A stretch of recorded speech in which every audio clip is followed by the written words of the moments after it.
going on, Jerome's? For a long time, Minnesota Vikings have looked for a young franchise quarterback, and slinging Sam Darnold, aka America's quarterback, was seen as a bridge guy, and signing him up to a $10 million deal. Wasn't expecting a ton, and of course, Sam Darnold, number 3 overall pick in 2018, bust with the Jets. Boo, boo. But of course, I honestly think that no quarterback could ever thrive with the Jets. I just think that from the top down, it's just a toxic organization, and a quarterback, especially a young quarterback, will never work out there. But like we said, the Vikings signed up Darnold after parting ways with Kirk Cousins, who took the money and ran down to Hotlanta. And you're thinking, okay, Darnold will just keep the seat warm, maybe Motel 6, leave the light on for you until J. McCarthy is ready to take over, and then he'll be a good boy and hold the clipboard for McCarthy and chew on sunflower seeds and be like, yeah, good job, JJ. But with McCarthy going down with that knee injury, missing the season, Darnold's been that dude, and Kevin O'Connell, I'm going to make you a little less gross every single day. And it has indeed been Sam Darnold's redhead redemption. Frankly, slinging Sam Darnold, a.k.a. America's quarterback, has been playing at a Pro Bowl level, and yes, he won't play in the Pro Bowl games because the Vikings will be in the Super Bowl, but yes, I have to say that dad joke every single time, otherwise someone will beat me to it. But, Darnold has been dealing, throwing for 2,717 yards passing, completing 67.6% of his passes, and also going downtown Julian Brown, 8.3 yards per attempt. His ADOT is second in the league, 21 touchdowns, 10 picks. In fairness, 5 of the picks were in 2 games. But as well as a 101.7 quarterback rating, which is beautiful on your FM dial. And just put this into historical perspective. So Darnold projections, yes, it's been through 11 games, but 17-game season. Darnold's numbers stack up pretty damn good. His completion percentage will be 5th all-time. His passing yardage of just shy of 4,200 projected would be 9th. Now, yes, 17-game schedule versus 16 and even 14 from back in the day. Yards per attempt will be 4th in team history, which includes Randall Cunningham, by the way. Cunningham's 1, and then you got 2 years of Culpepper just chucking it. 32 touchdowns will be 8th most. But if he gets to 34, I think it becomes 4th or something like that. Most is a 39 by Dante. I believe it's 2004. It should have been MVP. But it's interesting that no Vikings quarterback has thrown for 40 touchdowns. So Bears quarterbacks just want one 4,000-yard passer, and we're just want, hey, for 40 touchdowns one time, man. 15 picks would be 17th most. Fred Tarkenton threw 32 picks in a season, in a 14-game season? Yikes. Then his 101.7 quarterback rating would be 8th best in team history. But long story longer, what the hell are the Vikings going to do with Sam Darnold this offseason? We put it out to you, the people. Question. Poll. What do the Vikings do with Sam Darnold this offseason? I just said that. And there's 4 options, right? So letting him walk in free agency. Vikings get some credit for a comp pick in 2026. You do have the tag and trade option where the Vikings apply the franchise tag and then shop him around the National Football League. Now, I know I've seen comments of like, well, if they tag him and then no one wants to trade for him, that's a gamble. Generally, tag and trade deals are in place, or at least the framework of them are in place long before the franchise tag window starts. So it's no muss, no fuss. They could just have him play on the franchise tag, which might be the most unlikely scenario. And then you have a multi-year contract. Now, multi-year could mean 2. Multi-year could mean 5. Probably going to be like 2 or 3. But in actuality, probably would be like a 1-year deal, but it's a 3-year deal, but only 1 year is the guarantees, right? So those are the options. The winner is tag and trade, because remember, if the Vikings are going to part ways with Darnold, and it is the McCarthy show, the better that Darnold plays, his value goes up and up and up, especially given the circumstances of this offseason, which we'll talk about. So 53% say tag and trade, 29% say let him walk. I don't know. I think it's right now it's probably like 65-35 that he leaves in some fashion, but that 35% is growing as he continues to play good. Plus, what I really love about Darnold is he had his worst game of the season. He was ass, thank you, against the Jaguars, and he's bounced back in a big way with 2 of his best games and just distributing the football and not just being target fixated on Jefferson. It's really shown a lot of maturity. So the factors, with Darnold this offseason, Sam's going to be in huge demand because of the way that he's playing. Also, the fact that the 2025 free agent quarterback class is very ass. Thank you. Where's my graphic? Where's 8-7? Do I not even have it? All right, so Darnold is obviously at the top of the heap, and then just look at the rest of them. All right, Zach Wilson, no. Trey Lance, Jabroni Brisket, a lot of bridge quarterbacks in here. Marcus Mariota, Heineke, Drew Lock, Stidham, Dalton, Justin Fields, Joe Flacco, Winston, Mac Jones, and Russ is on here. Like, there's no one that you're going to turn the keys to your franchise over. And frankly, I don't even think that there's a bridge quarterback that you feel really comfortable with. I don't know, maybe Brisket is back in New England as a backup. I don't know.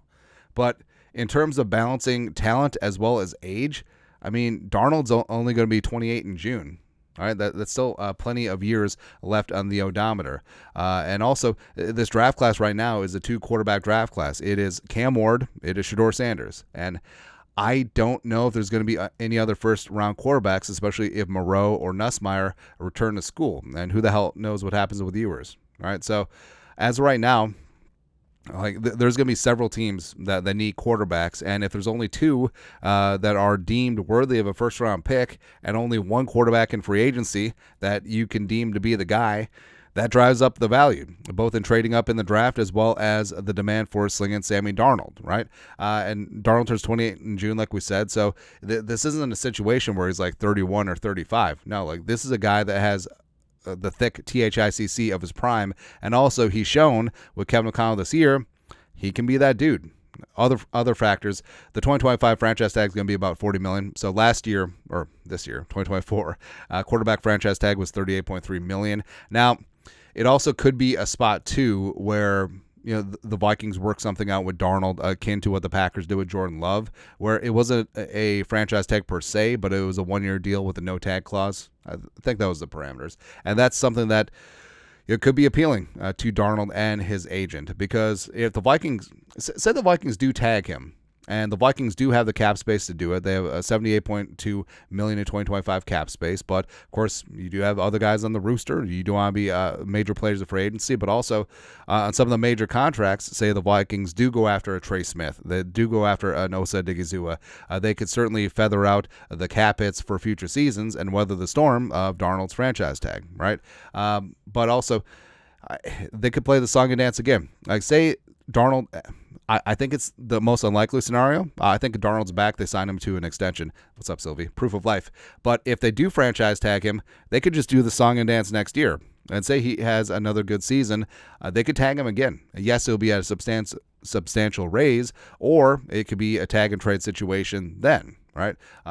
Basically, it's what happened with Kirk Cousins his final 2 years with the Commies. But also, if you do dedicate this cash to Darnold, whether it's a tag or whether it's an extension, like, can you afford the defense? I mean, there's a lot of guys that are in contract years on that side of the ball. You look at Murph, you look at Shaq, you look at Gilly, you look at Bynum, you look at Patrick Jones second, Hottie Ward. Like, what do you do in that regard? Also, in terms of if you do go after the long-term deal, like, Darnold has played exceedingly well, but I don't think that he's going to get Trevor Lawrence or Jordan Love or Burrow or Dak or Tua money. I just don't think that's in the cards right now. Also, is there a little bit of Darnold, like, finally feeling that he has a home? He can work with Kevin O'Connell. Like, he loves this locker room. The locker room loves him. Would he take a little bit less to make this function long term? Now, I think the ship has sailed, unlike the Baker Mayfield type deal, the 3-year, $100 million deal with 50 guaranteed. Although that would be awesome. But are we looking at the 40, 45 million per year range? And is that a deal breaker? I don't know. But also, I do think that if Darnold was unleashed on free agency, I think that he certainly could get that, especially since this offseason is bereft with tier 1 quarterback talent, and Darnold certainly would qualify for that. But also, are the Vikings 100% sold on McCarthy after his knee surgery? Like, I think that he's going to be the guy. I think that he's going to be awesome. I think that he and Kevin O'Connell are going to be like this for the next 10 to 15 years. But is it a spot, too, where there is some concern about him coming back? There is some concern about him being unproven. And say Darnold takes his team on a magic carpet ride in the playoffs, right? You're hoping that J.J. McCarthy will be as good as Sam Darnold has been when he's at his best. And then lastly, How do the Vikings view Darnold? Like, what do Kwesi and Kevin O'Connell see in Darnold? Like, do they honestly see a guy who you can win a Super Bowl with? Because that's the next step for the Vikings, right? And is it a spot where you see the Vikings contending, even if you have to pay Darnold next year, and keeping that defense together and keeping that offensive line, adding in free agency and or the draft? And do you feel comfortable shelving McCarthy for another year? Like, can he be on the Jordan Love, sit for a couple seasons? Same thing with Aaron Rodgers. Okay, can you do that? Are you comfortable doing that? Or are you fine having there be an open competition, even if Darnold is on the franchise tag or on a significant deal next training camp?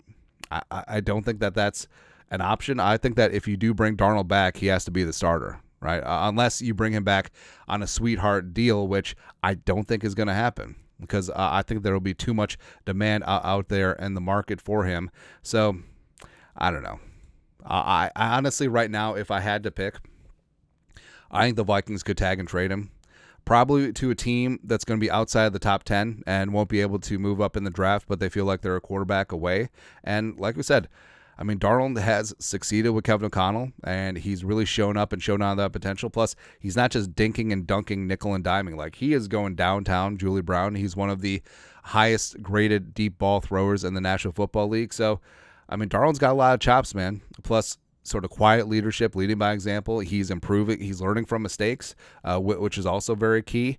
And I think that some team out there will get one hell of a quarterback. So I think that a tag and trade, maybe even for a singular first-round pick, could be solid. Like, say, don't know what the standings are right now, but say the Raiders end up at like 10, right? And Cam Ward, Shedeur Sanders, they go 1-2.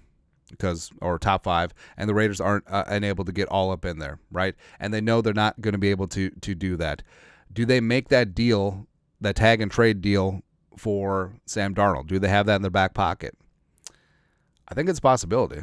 And also, I think Darnold with the Raiders, that could make some sense. Or say Stafford retires, Darnold with the Rams go F them picks again.